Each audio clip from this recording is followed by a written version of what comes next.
Hi అండి. అందరికీ నమస్కారం. ప్రెజెంట్ మేమొచ్చేసి జూబ్లీ హిల్స్‌లో ఉన్నటువంటి శ్రీ పెద్దమ్మ తల్లి అమ్మవారి టెంపుల్ దగ్గరైతే ఉన్నాము. ఈ వీడియోలో మనం ఈ ఆలయానికి సంబంధించినటువంటి కంప్లీట్ ఇన్ఫర్మేషన్ అయితే ఈ వీడియోలో ఇవ్వబోతున్నాను.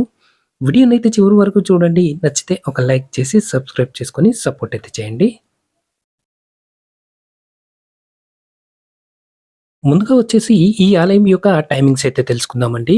ఈ ఆలయం వచ్చేసి ఉదయం 6 గంటల నుంచి మధ్యాహ్నం 1 గంట వరకు, మళ్ళీ తిరిగి మధ్యాహ్నం 3 గంటల నుంచి రాత్రి 8 గంటల వరకైతే ఆలయం అయితే తెరిచి ఉంటుంది. ఇక ఈ ఆలయం యొక్క చరిత్రనైతే తెలుసుకుందాము.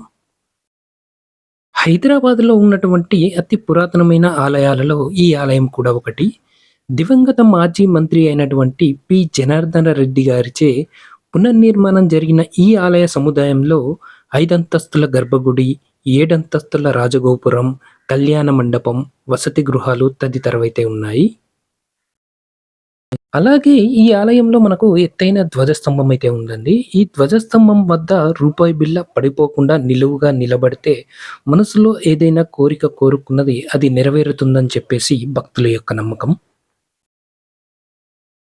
ఈ ఆలయంలో మనము పెద్దమ్మ తల్లితో పాటు లక్ష్మీదేవిని, గణపతిని, అలాగే సరస్వతితో పాటు నాగదేవతలను కూడా మనమైతే ఇక్కడ దర్శించుకోవచ్చు. ఇక్కడొచ్చేసి ప్రతిరోజు అభిషేకము, అర్చన, వాహన పూజ, హోమము, కళ్యాణము, సత్యనారాయణ పూజ, భగవతి సేవ, చండీ పూజ, దీప పూజ, ధనలక్ష్మి పూజ ప్రతిరోజు ఘనంగా నిర్వహిస్తారు. ఈ ఆలయంలో వచ్చేసి 5 ప్రధాన ఉత్సవాలను చాలా ఘనంగా నిర్వహిస్తారండి. బ్రహ్మోత్సవాలు, బోనాలు, శాకంబరి ఉత్సవాలు, దసరా నవరాత్రులు, శరన్నవరాత్రులు.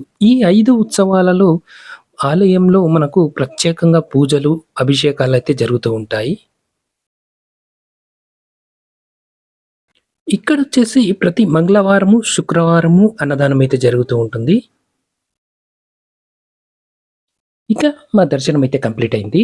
ఈ వీడియో గనుక మీకు నచ్చినట్లయితే లైక్ చేయండి, షేర్ చేయండి. నా ఛానల్ సబ్స్క్రైబ్ చేసుకొని సపోర్ట్ అయితే చేయండి. Thank you for watching.